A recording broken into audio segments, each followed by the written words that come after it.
Hər vaxtınız xeyir, hörmətli konqres iştirakçıları və dəyərli həmkarlarım. Mən az öncə həmkarlarımın qeyd etdiyi məlumatlara dəstəkləyici olaraq antibiotik müalicəsinin hematoloji xəstələrdə mikrobioloji laborator əsaslandırması barədə qısaca bir məlumat vermək istəyirəm. Belə ki, ilk ağla gələn sual antibiotiklərin istifadəsi hematoloji xəstəliklərdə nə dərəcədə və nəyə görə önəmlidir? Və bu zamanda bir sıra rəhbərlərdən istifadə etmişəm. Və bildiyimiz kimi hematoloji xəstələrdə ən diqqət çarpan mənzərə odur ki, onlarda həddən artıq zəifləmiş immun sistemi olur və buna görə də orqanizm xaricdən gələn təhlükəyə qarşı silahsız şəkildə qalır və hematoloji xəstələrdə məhz immun sistemin bu dərəcədə zəifləməsinə səbəb olan bir sıra faktorlar vardır. Bunlara aiddir kateter istifadəsi, neutropeniyanın müşahidə olunması, immun sistemi zəiflədən terapiyaların, bunlara aiddir kimyoterapiya, immunsuppressiv terapiyalar, radioterapiyaların aparılması və uzun müddətli xəstəxanada yatışlardır ki, bunlara nozokomial infeksiyalar deyilir, hansı ki, multidrug resistent xəstəliklərin yayılmasında ən önəmli faktor daşıyır. Və hematoloji xəstəliklərdə ən tez və ən sıx rast gəlinən əlamət qızdırmadır. Qızdırma müşahidə olunan xəstələrdə bunun infeksion və yaxud da ki, qeyri-infeksion mənşəli olduğunu ilk mərhələdə biz aydınlaşdıra bilmirik və bacardıqca tez bir şəkildə empirik müalicəni başlamalıyıq ki, ölüm riskini azaldaq.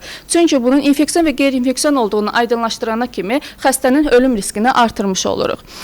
Və xəstələrdə həmin dediyimiz qızdırma və neytrofil vəziyyətlərində az öncə doktorumuzun da qeyd etdiyi kimi 50% hallarda səbəbi bilinmir, 10-20% hallarda biz mikrobioloqlar tərəfindən identifikasiya olunub klinisistə raporlanır, 20-30% isə sadəcə klinik əlamətlərə görə davam etdirilir. Və linkdən əldə etdiyi məlumatlara əsasən isə həmin o mikrobioloji agentlər içərisində ən çox bakteriyalar 70-90% hallarda üstünlük təşkil edir, daha sonra göbələklər, viruslar və parazitlər isə çox az hallarda rastlanır. Və burada Amerika cəmiyyətinin infeksion xəstəliklər haqqındakı qaydalarından əldə etdiyi məlumata görə isə gördüyünüz kimi gram pozitiv və gram negativlər içərisində ən sıx rast gələn törədicilər, gram pozitivlərdən koagulaz negativ stafilokoklar, stafilokokos aureus, hansı ki bunların içərisində ən önəmlisi MRSA-dır, enterokoklar bunlar içərisində ən önəmlisi vankomisin dirəncli enterokoklardır. Və gram negativlər içərisində isə ən çox rast gələn Escherichia coli, Klebsiella, Enterobacter, Pseudomonas və s. törədicilər daha çox rast gəlinir. Və ümumiləşdirmə aparsaq, ümumiyyətlə bakterial agentlər içərisində həm qram müsbətlər, həm qram negativlər, həm anaerob mikroorqanizmlər rast gəlinir. Bununla yanaşı çox az miqdarda da olsa mix infeksiyalar, yəni həm qram pozitiv, həm qram negativ bir yerdə və həmçinin onların göbələklərlə birlikdə də sıx rastlandığı görülür. Və ən sıx rast gələn infeksiya zonaları isə qan dövranıdır, hansı ki 15-20% hallarda əldə edilən qan kültürləri pozitiv nəticə olaraq bizə geri dönüm edir. Daha sonra mədə-bağırsaq sistemində, dəri, yumşaq toxumlarda və tənəffüs sistemində də infeksion agentlərə rast gəlinir. Və az öncə doktorumuzun da qeyd etdiyi kimi rutin olaraq mikrobioloji müayinələr iki istiqamətdə aparılır. Birinci, bir mənalı şəkildə bütün xəstələrdən qan kultivasiyası və sidik kultivasiyası alınmalıdır. İkinci isə xəstənin artıq simptomlarına əsasən klinisist tərəfindən müəyyənləşdirir ki, bəlğəm, nəcis, onurğa beyni mayası və s. müayinə materialları götürülərək laboratoriyaya yönləndirilir. Və klinik mikrobiologiya laboratoriyasına daxil olan nümunələr müvafiq olaraq da ixtisaslı həkim tərəfindən Klimut və UCAST-ın standartlarına əsasən işlənilir. İlk olaraq Klimut standartlarına əsasən biz hər bir materialda müvafiq törədiciləri identifika edirik.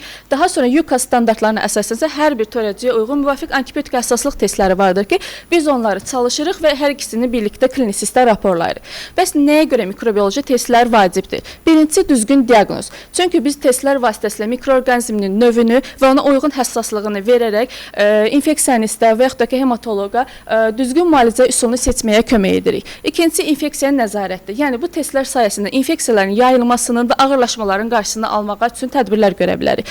Üçüncüsü isə düzgün müalicə getdiyi üçün müalicənin gedişatı daha da qısalır və xəstəxanaya yatışların azalması müşahidə olunur. Və hematoloji xəstəliklərdə antibiotik istifadəsi iki istiqamətdə gedə bilər. Həm profilaktik olaraq, həm müalicəvi olaraq istifadə oluna bilər.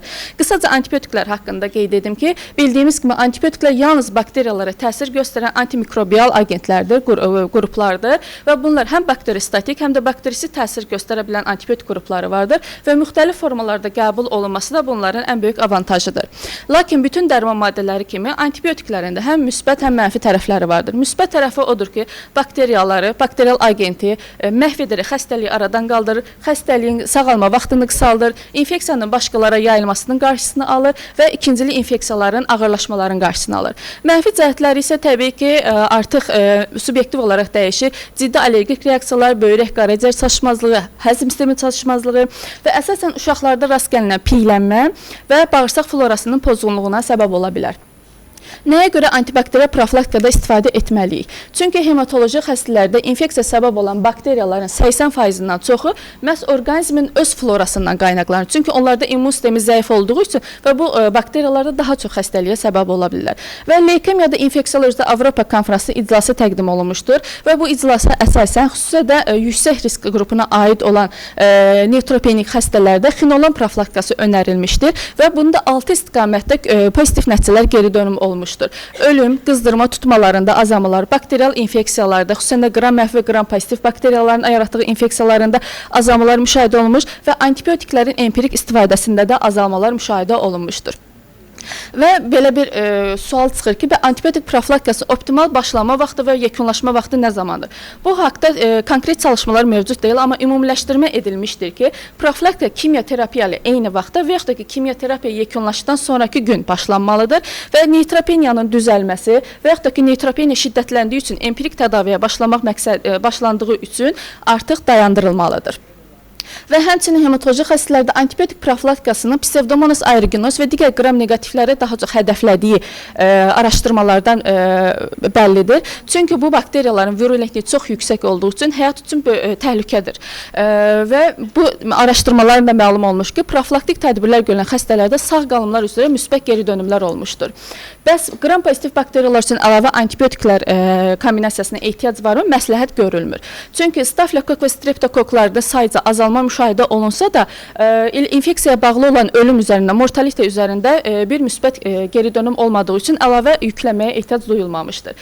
Az öncə doktorumuz qeyd etmişdi, əlavə olaraq qeyd etməsi, yəni hansı hallarda qram pozitiv bakteriyalara təsir edəcək antibiotiklər əlavə olunmalıdır və nə zaman hematoloji xəstələrdə qram pozitiv infeksiyanın sıxlığı artır. Daha çox qalıcı intravenos kateterlər istifadə olunması, başlanğıc tədavinin sırf qram negativ bakteriyalara yönləndirilməsi və ciddi ishala səbəb olan kimyoterapiyalar və yaxud da immunosuppressiv terapiyaların qəbulu ilə dərmanların qəbulu zamanı qram pozitiv infeksiyaların sıxlığı müşahidə olunur. Və eyni zamanda İTSA və NCCN protokollarına əsasən ümumi bir yekunlaşdırma aparılmışdır ki, yüksək risklə aid olan xəstələrdə xinolon profilaktikası önərilir. Çünki bu antibiotiklər geniş təsir spektrinə malikdir və oral qəbulda yaxşı absorpsiya olunur. Amma aşağı riskli xəstəliklərdə məsləhət görülmür. Çünki bütün dərman maddələri kimi antibiotiklər yan təsirləri vardır və çoxlu dərman qəbulu ikincil infeksiyaların ağırlaşmaların baş verməsinə səbəb olur. Eyni zamanda bu profilaktikaya başlayacaq şəxslərdə QT aralığına da fikir vermək lazımdır.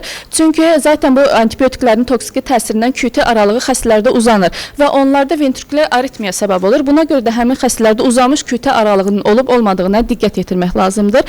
Həmçinin dediyimiz kimi müsbət cəhəti olduğu kimi mənfi cəhəti də vardır ki, antibiotiklərə davamlıq və toksiki təsirlər. Buna görə də həmin mərkəzlər mütləq ki, xinolon direncini izləməlidirlər. Və antibakterial müalicəyə gəldikdə hökmən klinisist və klinik mikrobioloq mütəmadi olaraq bir-biri ilə münasibətdə olmalıdır. Çünki dediyimiz kimi normal flora elementlərimiz də patogen olduğu üçün biz materialda həmin etkenin, həmin törəcinin etken və yaxud da ki etken olmadığını ayırt etmək üçün və yaxud da ki boyadığımız preparatda biz zəifləmiş immun sistemi olduğu üçün polimorfonukleer leykositləri görməyə bilərik. Bu kimi şeyləri həkimlə mütləq diskussiya etmək lazımdır və ən önəmli material qandır. Nəyə görə? Çünki bakteriyemiya və sepsis riski yüksəkdir və bu da ölüm üçün ən böyük təhdidkardır. Və empirik müalicədən alınmalıdır və dəri antiseptikası mütləqdir. Çünki az öncə qeyd etdiyimiz kimi normal flora elementlərimiz xəstəlik törədə bilir. Və eyni zamanda xəstədən iki fərqli venadan aerob və anaerob olacaq şəklində qan kültürləri alınmalıdır. Daha sonra həmin kültürlər laboratoriyamıza daxil olur, baktek və bakteriler cihazlarında yerləşdirilir və pozitiv siqnal alındıqdan sonra boyama, qram boyama edirik. Burada qram pozitiv, qram negativ, çöp şəkilli, kok şəkilli və s. bu kimi məlumatları aldıqdan sonra təcili klinisistə raporlanır. Daha sonra isə mikrobioloq öz işini davam edərək kültür əkimlərini edir və mikroorqanizm identifikasiya olunduqdan sonra antibiotik həssaslıq testlərinin disk difuziya üsulu və yaxud da ki avtomatlaşdırılmış cihazlar vasitəsilə miklərini verərək təqdim edirlər. və empirik müalicənin taktikaları. Bildiyimiz kimi xəstələrdə hərarət və klinik göstərici olduğu təqdirdə hökmən müalicəyə başlanmalıdır və müalicə məhz kültür nümunələri götürüldükdən sonra başlanılmalıdır. İlkin müalicə enterobakteriyaya, psevdomonas və qram pozitiv şübhəsi varsa Staphylococcus aureosa yönəlməlidir. Qızdırması olmayan xəstələrdə əgər infeksiya əlamətləri müşahidə olunursa, bu çərçivəyə qəbul olunmalıdır. Antibiotiklərimiz bakterisi təsirli olmalı, toksikliyə kifayət az olmalıdır. Geniş spektrlə başlayıb və mikrobioloji nəticəyə uyğun olaraq o daraldılmalıdır. Multidisiplinar yanaşma olmalı və mütləq klinisistin nəzərində davamlı mikroorqanizmlər ola biləcəyi nəzərdə saxlanmalıdır. Bəs niyə empirik müalicəyə başlamalıyıq? Çünki neytropenik xəstələrdə infeksiyalar sürətlə inkişaf edir. Biz onun infeksiyon, qeyri-infeksiyon olduğunu aydınlaşdıran üçün xəstə üçün həyatı təhlükə olacağına görə mütləq empirik müalicəyə başlanmalıdır və burada hətta hərarəti olmayan xəstələr də müalicəyə cəlb olunmalıdır. Və qeyd etdiyimiz, az öncə doktorumuzun da dediyi kimi, müalicə 1 saat içərisində, hətta bəzi mənbələrdə yarım saat ərzində də başlanması tövsiyə olunur və müalicə gecikdirir. Təkdə ölüm faizinin 70% artdığı və xəstəxanada qalma müddətinin uzatdığı da təsdiq olunmuşdur. Və eyni zamanda yuxarıda göstərdiyim linkdən əldə etdiyi məlumata görə qram mənfi və qram müsbətlərin illər üzrə paylamı da müxtəlifdir. 70-ci illərdə əgər qram mənfilər üstün idisə, 80-ci illərdə qram müsbətlər üstün olmuşdur. 90-cı illərdə təqribi bərabər olsa da, 2000-ci illərdən yenidən qram negativlər özünü buruza vermişdir. Və qızıl standartımız infeksiyanın ilk simptomları və hərarətin ilk meydana çıxdığı vaxtda geniş spektrli antibakteriya terapiyaya başlamaq. Bununla əsas məqsədi erkən ölümlərin qarşısını almaqdır. Və eyni zamanda empirik müalicənin seçilməsi zamanı bir nüansa da fikir vermək lazımdır ki, hər bir mərkəz özünün bazasını yaratmalıdır. Yəni, bunu burada göstərdiyim çalışma ilə göstərmək istəyirəm. Atatürk Universitetinin Tıbb Fakültəsində belə bir çalışma aparılmışdır ki... Doktor, biraz tezləşdirib var. Çox az qaldı. Hematoloji xəstələrdə onlar öz mərkəzlərində deməli, bakteriyaları və onların direnç profillərini göstərmişdir. 2002-2004-cü illərdə hematoloji xəstələrdən 124 bakteriya izolə edilmişdir ki, bunlardan 44% qram negativlər, 56% qram pozitivlər olmuşdur və dağılım olaraq görsək görərik ki, koagulaz negativ stafilokoklar 41 olmaqla birinci pillədədir və Escherichia coli isə 39 sayla ikinci pillədədir. Daha sonra özləri üçün direnç profillərini çıxaraq əllərində baza şəklində saxlamışdır ki, yəni bazalarında hansı törəcələr daha üstünlük təşkil edir və hansı həssaslıq profilləri görürük. Və yekun olaraq demək istəyirəm ki, qram mənfi bakteriyalar infeksiyaları proqnozu kəskinləşdirir, ölümü 90%-ə qədər artırır. Müxtəlif müəssisələrdə müxtəlif cür olsa da total olaraq deyə bilərik ki, ən çox rastlanan Escherichia coli, psevdomonas, klebsiella və enterobakteriya daha çox rast gəlinir.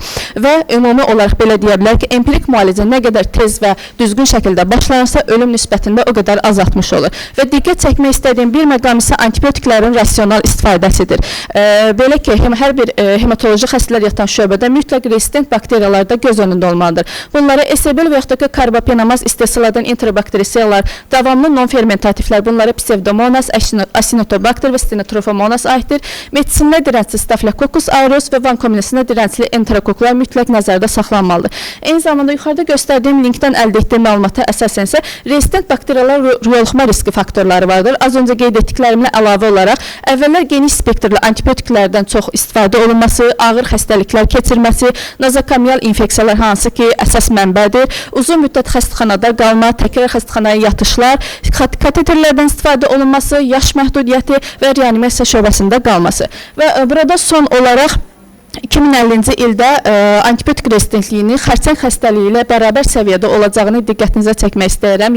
Buna görə də və həmçinin burada da qitələr üzrə Asiyada, arxasınca Afrikada, Avropada, Amerikada və ən sonda isə Avstraliya qitəsində antibiotiklərə davamlılığın qrafik şəklində təsvirini verərək antibiotiklərdən düzgün və həkim nəzarətinə istifadə edilməsini tövsiyə edirəm ki, 2050-ci ildə ən azından gələcək nəsillər üçün müəyyən bir yaxşı gələcək qoya bilək. Diqqətinizə görə təşəkkür edirəm.